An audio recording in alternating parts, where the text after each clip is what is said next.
ಉದ್ಯೋಗಿಗಳಾಗ್ತಾರೆ, ಸರ್ಕಾರಿ ಆಗಲಿ ಖಾಸಗಿ ಆಗಲಿ ಎಲ್ಲೂ ಕೂಡ ಅವರನ್ನ ಒಂದು ಕಡೆ ಕೆಲಸ ಮಾಡುವಂತ ಕೈಗಳಿಗೆ ಕೆಲಸ ಸಿಗ್ತಾ ಇಲ್ಲ. ಅದ್ರ ಬಗ್ಗೆ ನೀವೇನಾದ್ರೂ? ಖಂಡಿತವಾಗಿಯೂ ನೀವು ಬಹಳ ಸೂಕ್ಷ್ಮವಾಗಿ ಹೇಳ್ತಾ ಇದ್ದೀರಿ. ಇದಕ್ಕಿಂತ ಕಠೋರ ಮನಸ್ಸು ಕಲಕುವಂಥ ಉದಾಹರಣೆಗಳು ನನ್ನ ಗಮನಕ್ಕೆ ಬಂದಾವೆ. ಆ ನಿಟ್ಟಿನಲ್ಲಿ ಇವತ್ತು ನಂದು ಒಂದೇ ಒಂದು ಹೋರಾಟ, ನಂದು ಆ ಸಂದರ್ಭದಲ್ಲಿ ಇದ್ದಂಥ ದಾಖಲೆಗಳು ತಾವು ತೆಗೆದು ನೋಡ್ಬೋದು. ಆ 6 ವರ್ಷ ನಂದು ಒಂದೇ ಒಂದು ಕೂಗು, ನಮ್ಮ ಪದವೀಧರಿಗೆ ಹೆಚ್ಚಿನ ಅವಕಾಶ ಸಿಗಬೇಕು, ನಮ್ಮ ಪದವೀಧರಿಗೆ ಉದ್ಯೋಗ ಕ್ರಿಯೇಟ್ ಆಗಬೇಕು, ನಮ್ಮ ಪದವೀಧರಿಗೆ ಮೀಸಲಾತಿ ಪ್ರಕಾರ 371 ಮೀಸಲಾತಿ ಪ್ರಕಾರ ಹುದ್ದೆಗಳು ಸಿಗಬೇಕು ಅನ್ನುವಂಥದ್ದು ಹೋರಾಟವನ್ನು ನಾನೇನು ಮಾಡ್ಕೊಂಡು ಬಂದಿದ್ದೀನಿ. ಆ ನಿಟ್ಟಿನಲ್ಲಿ ಇವತ್ತು ನನಗೆ ಸಂತೋಷ ಅನ್ನಿಸ್ತದೆ.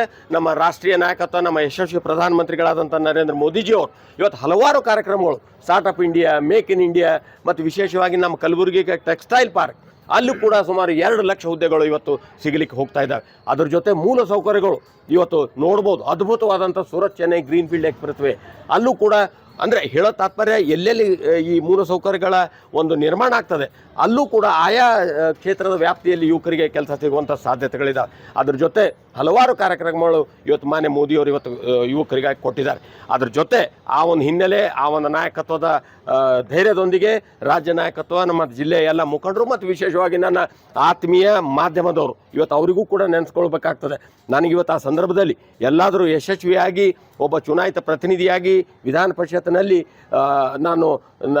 ನಾನು ಪರ್ಫಾರ್ಮ್ ಮಾಡಬೇಕಾದ್ರೆ ನನಗೆ ಪ್ರತಿ ಸಂದರ್ಭದಲ್ಲಿ ನನಗೆ ಸಲಹೆ ಸೂಚನೆಗಳನ್ನು ಕೊಟ್ಟು ಅಲ್ಲಿ ನನಗೆ ಸದನದಲ್ಲಿ ಒಬ್ಬ ಸದಸ್ಯನ ಕೆಲಸ ಮಾಡುವಂಥ ಅವಕಾಶ ಕೊಟ್ಟಿದ್ದೀರಿ.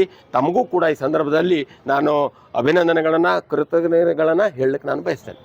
ಕಲ್ಯಾಣ ಕರ್ನಾಟಕ ಪ್ರದೇಶ ಹೆಗ್ಗಳಿಕೆ ಪಾತ್ರ ಆದಂಥ ಈ ಒಂದು ಪ್ರದೇಶದ ಈಶಾನ್ಯ ಪದವೀಧರ ಕ್ಷೇತ್ರದಿಂದ ವಿಧಾನ ಪರಿಷತ್ತಿಗೆ ನಡೆಯುವಂಥ ಒಂದು ಚುನಾವಣೆ. ಈ ಚುನಾವಣೆ ಜೂನ್ 3ನೇ ತಾರೀಕಿಗೆ ಇದರ ಮತದಾನ.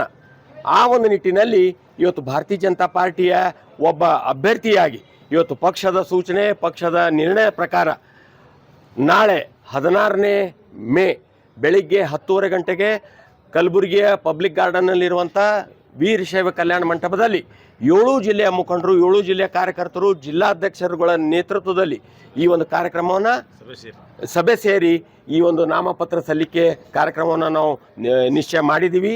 ಈ ನಿಟ್ಟಿನಲ್ಲಿ ತಮ್ಮ ಮೂಲಕ ತಮಗೂ ಮತ್ತು ಎಲ್ಲ ಪದವೀಧರರಿಗೂ ಮತ್ತು ಪಕ್ಷದ ವಿಶೇಷವಾಗಿ ಶಾಸಕರು, ಮಾಜಿ ಶಾಸಕರು, ಜಿಲ್ಲಾಧ್ಯಕ್ಷರುಗಳು, ಪದಾಧಿಕಾರಿಗಳಿಗೂ ಎಲ್ಲರಿಗೂ ಕೂಡ ಈ ಕಾರ್ಯಕ್ರಮಕ್ಕೆ ಬರಲು ವಿನಂತಿ ಮಾಡಿಕೊಂಡು ನನಗೆ ಆಶೀರ್ವಾದ ಮಾಡಬೇಕು. ಮತ್ತು ಈ ಒಂದು ಪಯಣದಲ್ಲಿ ಏನು ನಾನು ಕಂಡಂಥ ಕನಸುಗಳು, ಏನು ಕಳೆದ ಅವಧಿಯಲ್ಲಿ 12ರಿಂದ 18 ಒಂದು ವಿಧಾನ ಪರಿಷತ್ತಿನ ಸದಸ್ಯನಾಗಿ ನನ್ನನ್ನು ಆಶೀರ್ವಾದ ಮಾಡಿದರು. ಆ ಸಂದರ್ಭದಲ್ಲಿ ಏನು ಮಾಡಿದಂಥ ಕಾರ್ಯಗಳು, ಹಲವಾರು ಕನಸುಗಳನ್ನು ಸೇವೆ ಸಲ್ಲಿಸುವಂಥ ಆ ಸದನದಲ್ಲಿ ಪ್ರಸ್ತಾಪ ಮಾಡುವಂಥ ಕೆಲಸ ಮಾಡಿದ್ದೀನಿ. ಇನ್ನೂ ಸಾಕಷ್ಟು ಸಮಸ್ಯೆಗಳು, ಬೇಡಿಕೆಗಳು, ಉದಾಹರಣೆಗಾಗಿ ನಮ್ಮ ಆರ್ಟಿಕಲ್ 371J ಪರಿಣಾಮಕಾರಿಯಾಗಿ ಅನುಷ್ಠಾನ ಆಗಬೇಕು. ಮತ್ತು ಈ ಭಾಗದ ಖಾಲಿ ಹುದ್ದೆಗಳು ನಿಖರವಾಗಿ ಭರ್ತಿ ಆಗಬೇಕು. ನಮಗೇನು ಮೀಸಲಾತಿ ಸಿಕ್ಕದ ಇಂಥದ್ದೆಲ್ಲ ಇವತ್ತು ಇನ್ನೂ ಅನುಷ್ಠಾನಗೊಳ್ಳಬೇಕಾಗಿದೆ. ಆ ಒಂದು ನಿಟ್ಟಿನಲ್ಲಿ ನಾನು ಸಾಗಿದಂಥ ಈ ಒಂದು ದಾರಿಯಲ್ಲಿ ಮುಂದೆ ಕೂಡ ಹೆಚ್ಚಿನ ಒಂದು ಅನುಭವದೊಂದಿಗೆ ನಾನು ಕೆಲಸ ಮಾಡ್ತೀನಿ.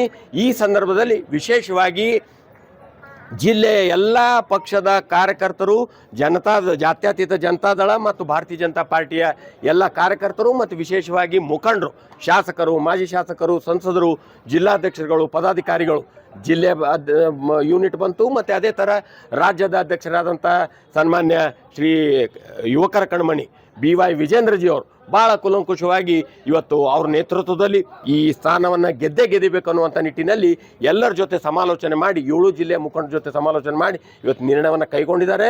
ಮತ್ತು ಅವ್ರ ಜೊತೆ ಮಾನ್ಯ ಯಡಿಯೂರಪ್ಪನವರು ಮತ್ತು ಇಡೀ ಕೋರ್ ಕಮಿಟಿ ಮತ್ತು ಎಲ್ಲ ರಾಜ್ಯದ ಮುಖಂಡರುಗಳು, ಅವರಿಗೂ ಕೂಡ ಈ ಸಂದರ್ಭದಲ್ಲಿ ನಾನು ಸ್ಮರಿಸ್ತಾ ಅವರೆಲ್ಲರಿಗೂ ಕೃತಜ್ಞತೆಗಳನ್ನು ಹೇಳಲಿಕ್ಕೆ ನಾನು ಬಯಸ್ತೇನೆ. ಮತ್ತು ಅದೇ ಥರ ರಾಷ್ಟ್ರೀಯ ನಾಯಕ